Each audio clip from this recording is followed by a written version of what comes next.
राधे राधे दोस्तों। आज मैं आपको जहां ले जा रहा हूं वह भारत की बहुत ही खूबसूरत नगरियों में से एक है। प्रभु की अपनी बसाई हुई इस नगरी में बात सिर्फ और सिर्फ प्रेम रस की होती है। जी हाँ, प्रेम रस की। फिर वो प्रेम रस कैसा भी हो सकता है।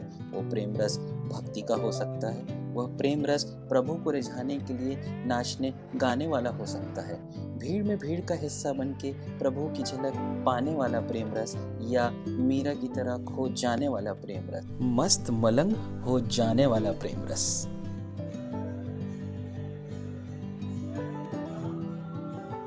जी हाँ, मैं बात कर रहा हूँ वृंदावन की, जहाँ सब कुछ राधा रानी का है और राधा रानी ही सब कुछ है। तो चलिए इस जर्नी को शुरू करते हैं मेरे यानी चिन्मय दुबे के साथ। आप देख रहे हैं द ईची फीट। वृंदावन डायरेक्ट कोई ट्रेन नहीं जाती है, तो आपको उससे नियरेस्ट स्टेशन मथुरा उतरना पड़ेगा, या अगर आप फ्लाइट से आ रहे हैं तो 53 किलोमीटर्स पहले आगरा आपको नियरेस्ट एयरपोर्ट मिलेगा, और अगर आप बाय रोड आ रहे हैं तो डायरेक्ट वृंदावन धाम पहुंच सकते हैं। गुड मॉर्निंग गाइस, तो हम पहुंच गए मथुरा। अभी हमारी वृंदावन की जर्नी पूरी हुई नहीं है, क्योंकि यहाँ से अब हमें वृंदावन के लिए जाना है।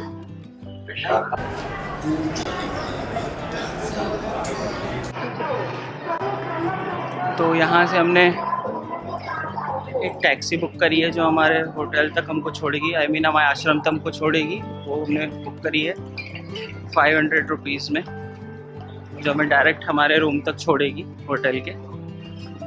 और अगर आप लोग ऑटो से जाते हैं तो आपको वृंदावन के पास एक अटल्ला चुंगी है, वहाँ पे छोड़ा जाएगा, और फिर वहाँ से आपको ई रिक्शा करना पड़ेगी। तो समय की आस यही है कि हम टाइम बचाएं अपना, और 500 रुपये दे के फटाफट से अपने चेक इन करें और अपने दर्शन शुरू करें। वृंदावन में अपना जो सेलिब्रेशन है वो शुरू करें। तो बने रहिए हमारे साथ, चलते हैं वृंदावन, फिर देखते हैं वहाँ पे क्या कुछ है घूमने को, क्या कुछ है खाने को, कहाँ आप रुक सकते हैं, क्या एक्टिविटीज़ कर सकते हैं, ईच एंड एवरीथिंग। तो देखते रहिए द ईची फीट। मेरा नाम है चिन्मय दुबे। मथुरा में आप चाहें तो कुछ देर रुक के कृष्ण जन्मभूमि के भी दर्शन कर सकते हैं। अंदर किसी भी तरह का कैमरा अलाउ नहीं है, तो उसके वीडियो मैं आपको नहीं दिखा सकता हूँ, बट ये जगह बहुत ही खूबसूरत है। जैसे जैसे वृंदावन नज़दीक आ रहा था, कार के बाहर इन रोडों को, इन पुरानी इमारतों को देख के मन में बस यही ख्याल आ रहा था कि कभी मेरी राधा रानी इन रोडों पे चली होंगी। वृंदावन धाम में पहुंच जाना ही अपने आप में जैसे मानो ईश्वर के करीब पहुंच जाना हो, और फिर मैं तो यहाँ 2 दिन बिताने वाला था। मेरी खुशी का अंदाज़ा दुनिया का कोई भी कैमरा कैद नहीं कर सकता। वृंदावन में वैसे तो रुकने की आपको तमाम जगह मिल जाएंगी, लेकिन सब में मेरी सबसे फेवरेट जगह ये हित आश्रम है, जहाँ सत्संग के साथ शांति का एक कॉम्बिनेशन मुझे बहुत पसंद है। वैसे आप चाहें तो जयपुरिया स्मृति भवन, फोगला या श्रीजी सदन जैसे मुख्य आश्रमों में भी रुक सकते हैं, जो विद्यापीठ से अटल्ला चुंगी के बीच में आपको आसानी से मिल जाएंगे। वृंदावन के बारे में एक बहुत ही दिलचस्प बात है। लोग यहाँ कहते हैं कि दिल तड़पता है, आँख भी रोती है, जब बात प्यारे जू तेरे वृंदावन धाम की होती है। और यहाँ आके एग्जैक्टली मुझे भी यही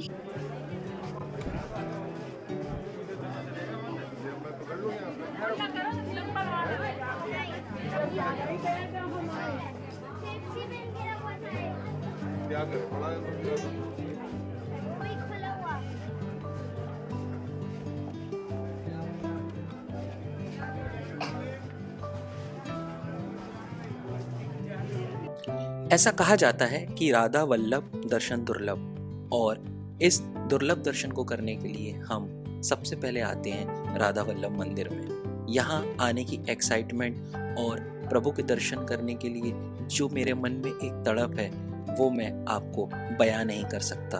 वृंदावन जगह ही ऐसी है जहाँ पे आने के बाद आप अपने पैरों को, अपनी आंखों को ईश्वर के पास पहुँचने के लिए, दर्शन करने के लिए रोक नहीं पाएंगे।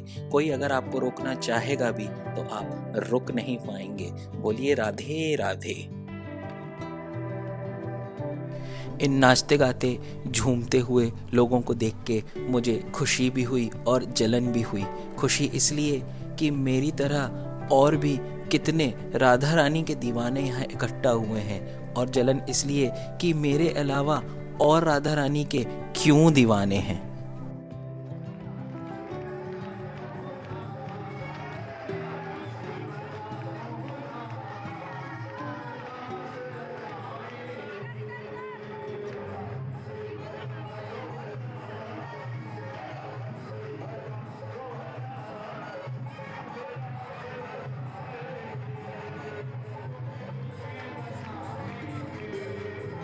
आपने वो कहावत सुनी है ना, इरादे रोज़ बनते हैं रोज़ बिगड़ जाते हैं। इरादे रोज़ बनते हैं रोज़ बिगड़ जाते हैं, वृंदावन वही आते हैं जिन्हें श्यामा श्याम बुलाते हैं। मेरे श्यामा श्याम ने मुझे अब की बुला ही लिया।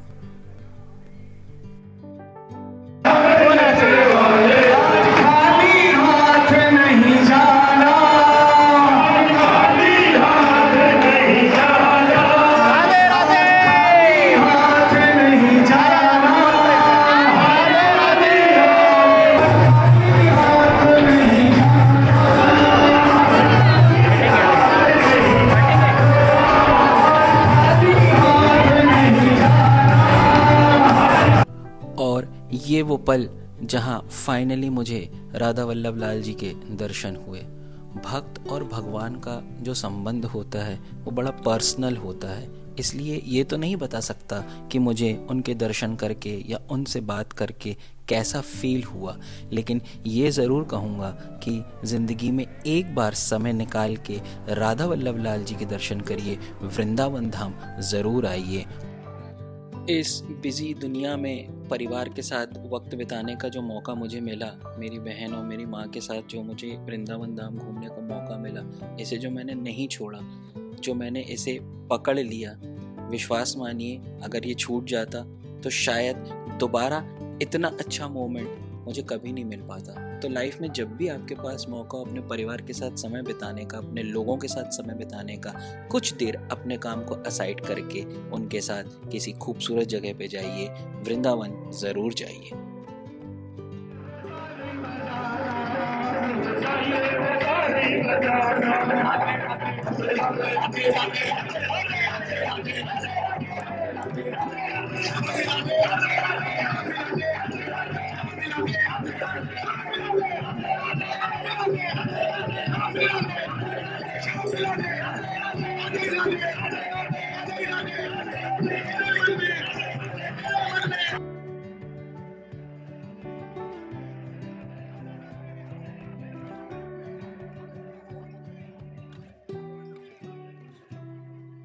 राधा वल्लभ लाल के बाद हम पहुंच गए राधा दामोदर मंदिर, जहां घुसते ही साथ हमें ऐसा लगा जैसे हम टेलीपोर्ट होके वेस्ट बंगाल आ गए हों। यहाँ घुसते ही साथ आपको बहुत ही बंगाली काइंड ऑफ फील आने लगेगा।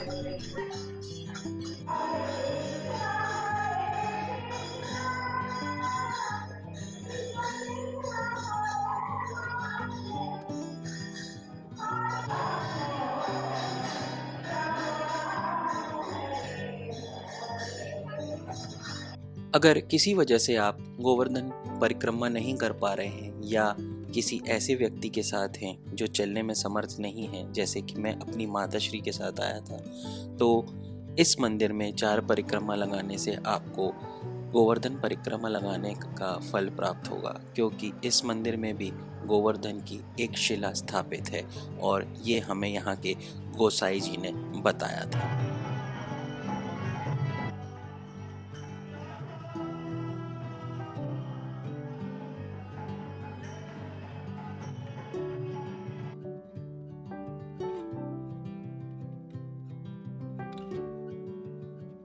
राधा दामोदर मंदिर में कुछ देर बैठ के कीर्तन सुनने से एक बात तो साफ समझ में आई कि पैसे से दुनिया में हर चीज़ खरीदी जा सकती है, ऐशो आराम, सुख सुविधा, लेकिन आत्मिक सुकून आप किसी भी धनराशि से खरीद नहीं सकते। इसे फील करने के लिए आपको किसी ऐसे ही दिव्य और चमत्कारी स्थान पे आके बैठना होगा।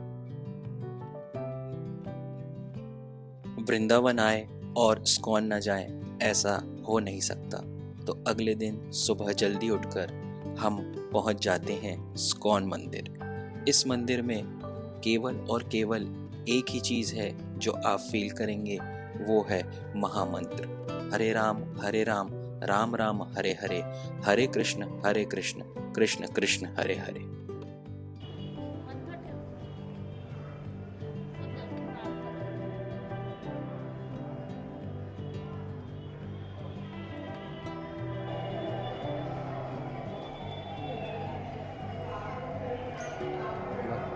स्कॉन की स्थापना प्रभुपाद जी ने करी थी।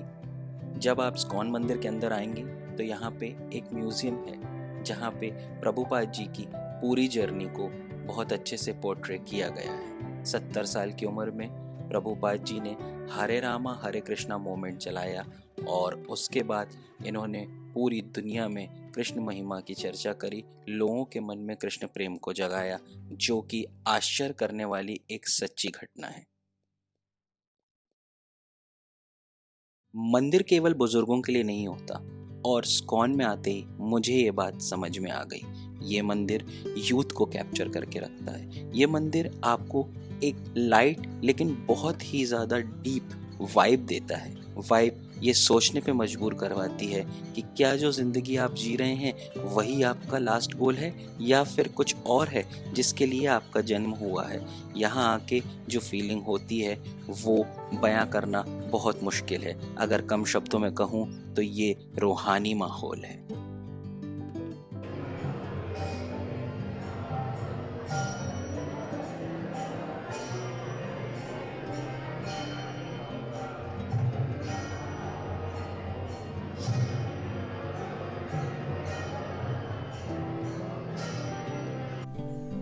खुशी खुशी क्या है? यहाँ बैठ के बस मैं इसी सवाल के जवाब को ढूंढने की कोशिश कर रहा था, या ये कहूँ कि वृंदावन आने का मेरा मकसद ही ये था कि मैं जान सकूँ खुशी क्या है। और मुझे पर्सनली अब ऐसा लगता है कि खुशी वह है जो आपको जीवन में शांति और आनंद ढूंढने में मदद करती है। वापस लौटना बहुत ही हैवी हो रहा था। जाने से पहले मन राधा वल्लभ लाल के दर्शन करने के लिए आतुर हो रहा था। कहते हैं एक बार जिसको राधा वल्लभ लाल का रंग चढ़ जाता है फिर उसे दुनिया में और किसी का रंग चढ़ता नहीं है। जब मैं ये बात सुनता था तो हंसता था, लेकिन आज जब फील कर रहा हूँ तो इमोशनल हो रहा हूँ। इसलिए जाने से पहले एक बार और राधा वल्लभ जी के दर्शन करने मैं, मेरी माँ और मेरी सिस्टर पहुँच जाते हैं।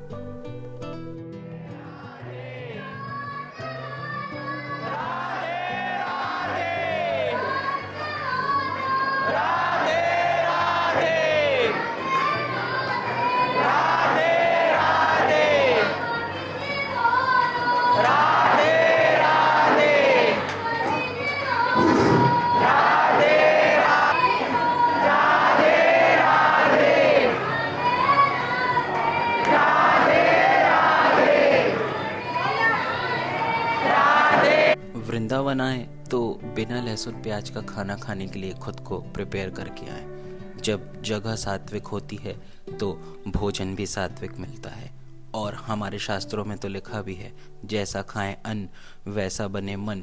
तो कुछ दिन अपने मन को सात्विक, स्वच्छ, निर्मल बनाए और वृंदावन आए तो यहाँ की फेमस आलू की सब्जी और बिड़ई को खाना ना भूलें। साथ में एक ठंडी लस्सी का ग्लास भी पीजिए।